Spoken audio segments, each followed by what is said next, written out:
माधवी की आंखों में सारा संसार अंधेरा हो रहा था। कहीं अपना मददगार दिखाई न देता, कहीं आशा की झलक न थी। उस निर्धन घर में वह अकेली पड़ी रोती और कोई आंसू पूछने वाला न था। उसके पति को मरे हुए 22 वर्ष हो गए थे। घर में कोई संपत्ति न थी। उसने न जाने किस तकलीफों से अपने बच्चे को पाल पोस कर बड़ा किया था। वही जवान बेटा आज उसकी गोद से छीन लिया गया था। और छीनने वाले कौन थे? अगर मृत्यु ने छीना होता तो वह सब्र कर लेती। मौत से किसी को द्वेष नहीं होता, मगर स्वार्थियों के हाथों यह अत्याचार असह्य हो रहा था। इस घर संताप की दिशाओं में उसका जी रह रह कर इतना विफल हो जाता कि इसी समय चलूं और उसका अत्याचारी से इसका बदला लूं, जिसने उस पर निष्ठुर आघात किया है। मारूं या मर जाऊं, दोनों ही में संतोष हो जाएगा। कितना सुंदर, कितना होनहार बालक था यह। उसके पति की निशानी, उसके जीवन का आधार, उसकी उम्र भर की कमाई थी। वही लड़का इस वक्त जेल में पड़ा, न जाने क्या क्या तकलीफें झेल रहा होगा। और उसका अपराध क्या था? कुछ नहीं। सारा मोहल्ला उस पर जान देता था। विद्यालय के अध्यापक उस पर जान देते थे। अपने बेगाने सभी तो उसे प्यार करते थे। कभी उसकी कोई शिकायत सुनने में नहीं आई। ऐसा बालक की माता होने पर उसे बधाई देती। कैसा सज्जन, कैसा उदार, कैसा परामर्शी। खुद भूखों सो रहे, मगर क्या मजाल कि द्वार पर आने वाले अतिथि को रुखा जवाब दे। ऐसा बालक क्या इस योग्य था कि जेल में जाता? उसका अपराध यही था। वह कभी कभी सुनने वालों को अपने दुखी भाइयों का दुखड़ा सुनाया करता था। अत्याचार से पीड़ित प्राणियों की मदद के लिए हमेशा तैयार रहता। क्या यही उसका अपराध था? सरों की सेवा करना भी अपराध है। किसी अतिथि को आश्रय देना भी अपराध है। इस युवक का नाम आत्मानंद था। दुर्भाग्यवश उसमें वे सभी सद्गुण थे जो जेल का द्वार खोल देते हैं। वह निर्भीक था, स्पष्टवादी था, साहसी था, स्वदेश प्रेमी था, निस्वार्थ था, कर्तव्यपरायण था। जेल जाने के लिए इन्हीं गुणों की जरूरत है। स्वाधीन प्राणियों के लिए वे गुण स्वर्ग का द्वार खोल देते हैं। पराधीनों के लिए नरक के। आत्मानंद के सेवा कार्य ने, उसकी वक्तृताओं ने और उसके राजनीतिक लेखों ने उसे सरकारी कर्मचारियों की नज़रों में चढ़ा दिया था। सारा पुलिस विभाग नीचे से ऊपर तक उससे सतर्क रहा था। सबकी निगाहें उस पर लगी रहती। आखिर जिले में एक भयंकर डाके ने उन्हें इच्छित अवसर प्रदान कर दिया। आत्मानंद के घर की तलाशी हुई। कुछ पत्र और लेख मिले जिन्हें पुलिस ने डाके का बीजक सिद्ध किया। लगभग 20 युवकों की एक टोली फांस ली गई। आत्मानंद इसका मुखिया ठहराया गया। शहादतें हुई।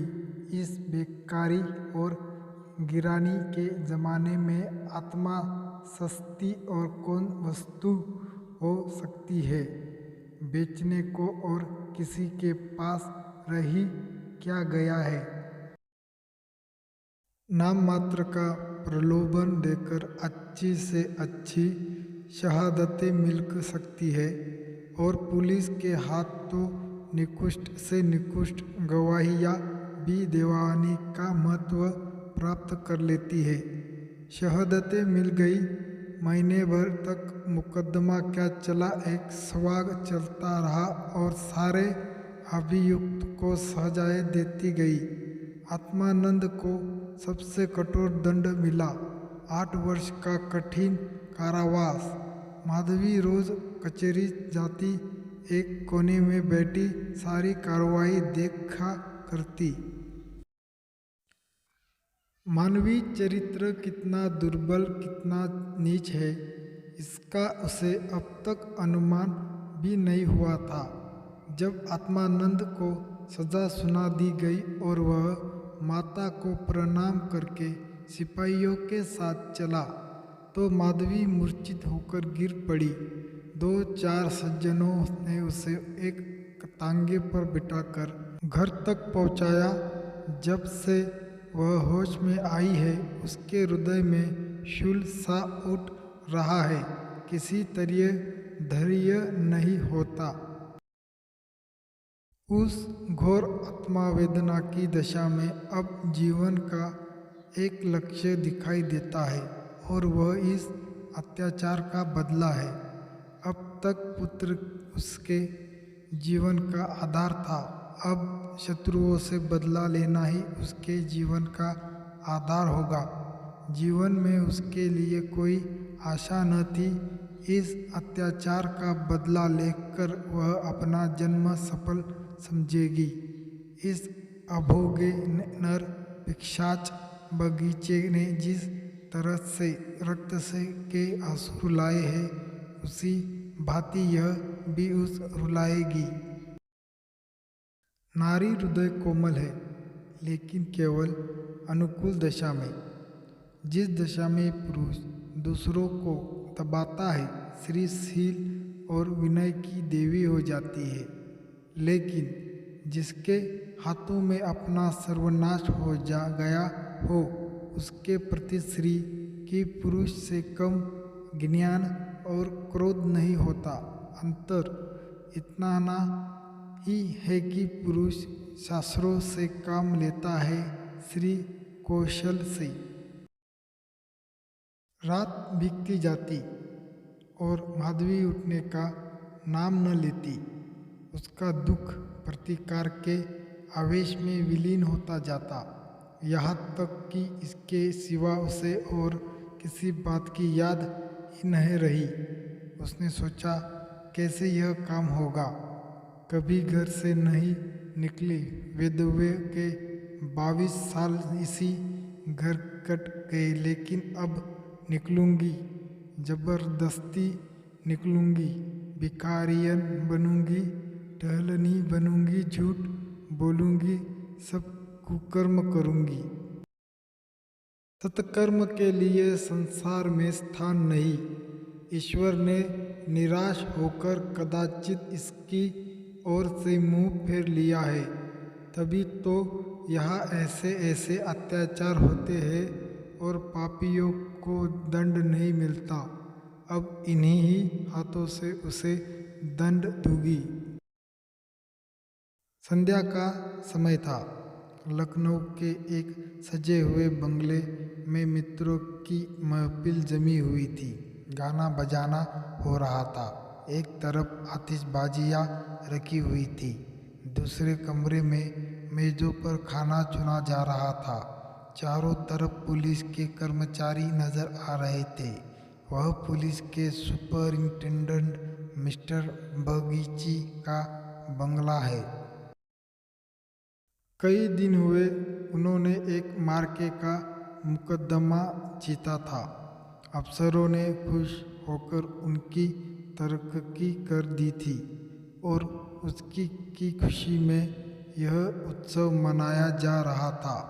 यहाँ आए दिन ऐसे उत्सव होते रहते। मुफ्त के गेवे मिल जाते थे, मुफ्त की आतिशबाजी, फल और मेवे, मिठाइयाँ आधे दामों पर बाजार से आ जाती थी और चट दावतों हो जाती। दूसरों के जहाँ 100 लगते, वहाँ इनका 10 से काम चल जाता। दौड़ धूप करने को सिपाहियों की फौज थी ही। और यहाँ मार्के का मुकदमा क्या था, वहाँ जिसमें निरपराध युवकों को बनावटी शहादत से जेल में ठूस दिया गया था। गाना समाप्त होने पर भोजन करने बैठे। बेगार के मजदूर और पल्लेदार जो बाजार से दावत और सजावट के सामान लाए थे, रोते या दिल में गालियाँ देते चले गए थे। पर एक बुढ़िया अभी तक द्वार पर बैठी हुई थी और अन्य मजदूरों की तरह वो भून भुना कर काम न करती थी। हुक्म पाते ही खुश दिल मजदूर की तरह हुक्म बजा लाती थी। यह माधवी थी जो इस समय मजदूरनी का वेश धारण करके अपना घातक संकल्प पूरा करने आई थी। मेहमान चले गए, महफिल उठ गई, दावत का सामान समेट दिया गया, चारों ओर सन्नाटा छा गया, लेकिन माधवी अभी तक वहीं बैठी थी। सहसा मिस्टर बागची ने पूछा, बुड्ढी तू यहाँ क्या बैठी है, तुझे कुछ खाने को मिल गया? माधवी, हाँ हुजूर मिल गया। बागची, तो जाती क्यों नहीं? माधवी, कहाँ जाऊँ सरकार, मेरा कोई घर द्वार थोड़े ही है, हुक्म हो तो यही पड़ी रहूँ, पाव भर आटे की परवस्ती हो जाए हुजूर। बागची नौकरी करेगी। वी क्यों न करूँ सरकार, यही तो चाहती हूँ। बागची, लड़का खिला सकती है? माधवी, हाँ हुजूर, वह मेरे मन का काम है। बागची, अच्छी बात है, तू आज ही से रहा जा, घर में देख, जो काम बताए वही कर। 1 महीना गुजर गया। माधवी इतना तन मन से काम करती है कि सारा घर उससे खुश है। बहू जी का मिजाज बहु ही चिड़चिड़ा है। वह दिन भर खाट पर पड़ी रहती है और बात बात पर नौकरों पर जललाया करती है, लेकिन माधवी उनकी गुड़ियों को भी सहर्ष सह लेती है। अब तक मुश्किल से कोई दाई का समाप्त से अधिक ठहरी थी। माधवी का कलेजा है कि जली कटी सुनकर भी मुख पर मेल नहीं आने देती। मिस्टर बागची के कई लड़के हो चुके थे, पर यही सबसे छोटा बच्चा बच रहा था। बच्चे पैदा तो हो हष्ट-पुष्ट होते, किंतु जन्म लेते ही उन्हें एक न एक रोग लग जाता और कोई 2-4 महीने में कोई साल भर जीकर चल देता। माँ बाप दोनों इस शिशु पर प्राण देते। उसे जरा जुकाम भी हो तो दोनों विकल हो जाते। स्त्री पुरुष दोनों शिक्षते, पर बच्चे की रक्षा के लिए टोना टोटका दुआता बीच जंतर मंतर एक से भी उन्हें इनकार न था। माधवी से यह बालक इतना हिल गया कि एक क्षण के लिए भी उसकी गोद से न उतरता। वह कहीं एक क्षण के लिए चली जाती तो रो रो कर दुनिया सिर पर उठा लेता। वह सुलाती तो सोता, वह दूध पिलाती तो पीता, वह खिलाती तो खेलता, उसी को वह अपनी माता समझता। माधवी के सिवा उसके लिए संसार में कोई अपना न था। बाप को तो वह दिन भर में केवल 2 बार देखता और समझता यह कोई परदेसी आदमी है। माँ आलसी और कमजारी के मारे गोद में लेकर टहल न सकती थी। उसे वह अपनी रक्षा का भार संभालने के योग्य न समझता था और नौकर चाकर उसे गोद में लेते तो इतनी बेदर्दी से कि उसकी कोमल अंगों में पीड़ा होने लगती थी। कोई उसे ऊपर उछाल देता, यहाँ तक कि अबोध शिशु का कलेजा मुंह को आ जाता था। उन सबों से वह डरता था। केवल माधवी थी जो उसके स्वभाव को समझती थी। वह जानती थी कि कब क्या करने से बालक प्रसन्न होगा, इसीलिए बालक को भी उससे प्रेम था।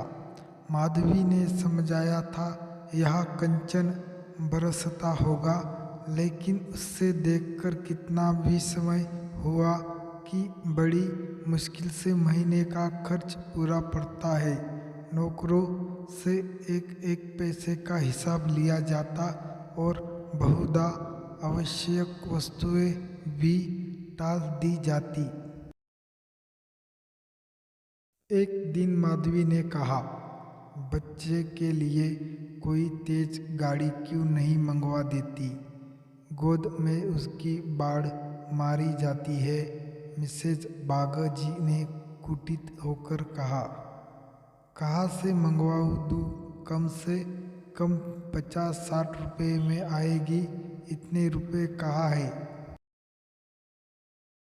माधवी, मालकिन आप भी ऐसा कहती है? मिसेज बगची, झूठ नहीं कहती। बाबूजी की पहली स्त्री से 5 लड़कियां और है। सब इस समय इलाहाबाद के एक स्कूल में पढ़ रही है। बड़ी की उम्र 15-16 वर्ष से कम न होगी। आधा वेतन तो उधार ही चला जाता है। फिर उनकी शादी की भी तो फिक्र है। पाँचों के विवाह में कम से कम 25,000 लगेंगे। इतने रुपए कहाँ से आएंगे? मैं चिंता के मारे मरी जाती हूँ। मुझे कोई दूसरी बीमारी नहीं है, केवल चिंता का रोग है। माधवी, घूस भी तो मिलती है। मिसेज बागची, बूढ़ी, ऐसी कमाई में बरकत नहीं होती।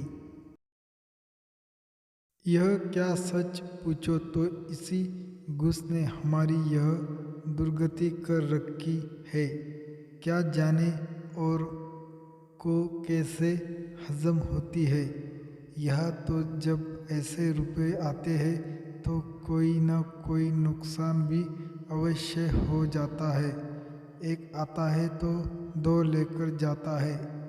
बार बार मना करती हूँ, हराम की कौड़ी घर में न लाया करो, लेकिन मेरी कौन सुनता है। बात यह थी कि माधवी को बालक से स्नेह होता जाता। उसके अमंगल की कल्पना भी वह न कर सकती थी। वह अब उसी की नींद सोती और उसी की नींद जागती थी। अपने स्वर्णनाश की बात याद रखे एक क्षण के लिए बागची पर क्रोध तो हो आता था और घाव फिर हरा हो जाता, पर मन पर कुत्सित भाव का आधिपत्य न था। घाव भर रहा था, केवल ठेस लगने से दर्द हो जाता। उसमें वह स्वयं ठेस या जलन न थी। इस परिवार पर अब यह उसे दया आती थी। सोचती, बेचारी यह चीन छपट न करे तो कैसे गुजर हो। लड़कियों का विवाह कहाँ से करेंगे? श्री को जब देखो बीमार ही रहती है। उन पर बाबूजी को एक बोतल शराब भी रोज चाहिए। यह लोग स्वयं अभागी है जिसके घर में 5-5 कंवारी कन्याएं हो। बालक हो कर मर जाते हो, घरनी दा बीमार रहती हो, स्वामी शराब का तली हो, उस पर तो यह ईश्वर का कोप है। इनसे तो मैं अभागिन ही अच्छी। दुर्लभ बालकों के लिए बरसात बुरी बला है। कभी खांसी है, कभी ज्वर, कभी दस्त। जब हवा में ही शीत भरी हो तो कोई कहाँ तक बचाए। माधवी एक दिन अपने घर चली गई थी। बच्चा रोने लगा तो माँ ने एक नौकर को दिया, इसे बाहर बहला ला। नौकर ने बाहर ले जाकर हरी हरी घास पर बैठा दिया। पानी बरस कर निकल गया था, भूमि गीली हो रही थी, कहीं कहीं पानी भी जमा हो गया था। बालक को पानी में छपके लगाने से ज़्यादा प्यारा और कौन खेल हो सकता है। खूब प्रेम से उमंग उमंग कर पानी में लौटने लगा। नौकर बैठा और आदमियों के साथ गपशप करता घंटों गुजर गए। बच्चे ने खूब सर्दी खाई।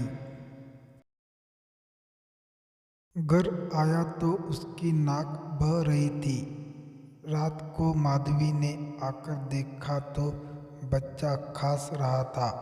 आधी रात के करीब उसके गले से खुर खुर की आवाज़ निकलने लगी। माधवी का कलेजा सन से हो गया। स्वामिनी को जगाकर बोली, देखो तो बच्चे को क्या हो गया है, क्या सर्दी वर्दी तो नहीं लग गई? हाँ, सर्दी ही मालूम होती है। स्वामिनी हकबका कर उठ बैठी और बालक की खुरखुराहट सुनी तो पाँव तले जमीन निकल गई। यह भयंकर आवाज़ उसने कई बार सुनी थी और उसे खूब पहचानती। व्यग्र होकर बोली, जरा आग जलाओ, थोड़ा सा तंग आ गई। आज कहार जरा देर के लिए बाहर ले गया था, उसी ने सर्दी में छोड़ दिया होगा। सारी रात दोनों बालक को सेकती रही। किसी तरह सवेरा हुआ। मिस्टर बागची को खबर मिली तो सीधे डॉक्टर के यहाँ दौड़े। खैरियत इतनी थी कि जल्द एहतियात की गई। 3 दिन में अच्छा हो गया, लेकिन इतना दुर्लभ हो गया था कि उसे देखकर डर लगता। सच पूछो तो माधवी की तपस्या ने बालक को बचाया।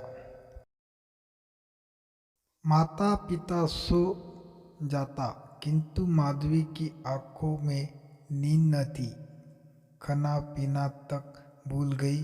देवताओं की मनौतियाँ करती थी, बच्चे की बलाई लेती, बिल्कुल पागल हो गई थी। यह वही माधवी है जो अपने सर्वनाश का बदला लेने आई थी। अपकार की जगह उपकार कर रही थी, विष पिलाने आई थी, सुधा पिला रही थी। मनुष्य में देवता कितना प्रबल है। प्राप्त काल का समय था। मिस्टर बागची शिशु के झूले के पास बैठे हुए थे। श्री के सिर में पीड़ा हो रही थी। वही चारपाई पर लेटी हुई थी और माधवी समीप बैठी बच्चे के लिए दूध गर्म कर रही थी। सहसा बागची ने कहा, बूढ़ी, हम जब तक जिएंगे तुम्हारा यश पाएंगे। तुमने बच्चे को बचा लिया। श्री यह देवी बनकर हमारा कष्ट निवारण करने के लिए आ गई। यह न होते तो न जाने क्या होता। बूढ़ी, तुमसे मेरी एक विनती है। यो तो मरना जीना प्रारब्ध के हाथ में है, लेकिन अपना अपना पोरा भी बड़ी चीज है। मैं अभागिनी हूँ, आपकी तुम्हारी ही पुण्य प्रतापन से बच्चा संभाल गया। मुझे डर लग रहा है कि ईश्वर इसे हमारे हाथ से छीन न ले। सच कहती हूँ बूढ़ी, मुझे इसका गोद में लेते डर लगता है। इसे तुम आज से अपना बच्चा समझो, तुम्हारा होकर शायद बच जाए। हम अभागे हैं, हमारा होकर इस पर निरंतर कोई न कोई संकट आता रहेगा। आज से तुम इसकी माता हो, जाओ तुम इसे अपने घर ले जाओ, जहाँ चाहे ले जाओ। तुम्हारी गोद में देर मुझे भी कोई चिंता न रहेगी। वास्तव में तुम ही इसकी माता हो, मैं तो राक्षसी हूँ। माधवी, बहू जी, भगवान सब कुशल करेंगे, क्यों जी इतना छोटा करती हो। मिस्टर बागजी, नहीं नहीं बूढ़ी माता, इसमें कोई हर्ज नहीं है। मैं मस्तिष्क से तो इन बातों को ढकोसला ही समझता हूँ, लेकिन हृदय से इन्हें दूर नहीं कर सकता। मुझे स्वयं मेरी माता जी ने एक दाबीन के हाथ बेच दिया था। मेरे 3 भाई मर चुके थे, मैं जो बच गया तो माँ बाप ने समझा बेचने से ही इसकी जान बच गई। तुम इस शिशु को पालो पोसो, इसे अपना पुत्र समझो। खर्च हम बराबर देते रहेंगे, इसकी कोई चिंता मत करना। कभी कभी जब हमारा जी चाहेगा आकर देख लिया करेंगे।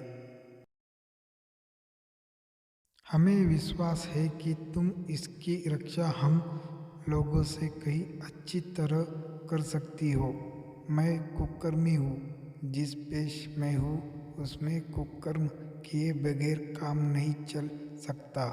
झूठी शहादतें बनानी ही पड़ती है, निरपराधों को फंसाना ही पड़ता है।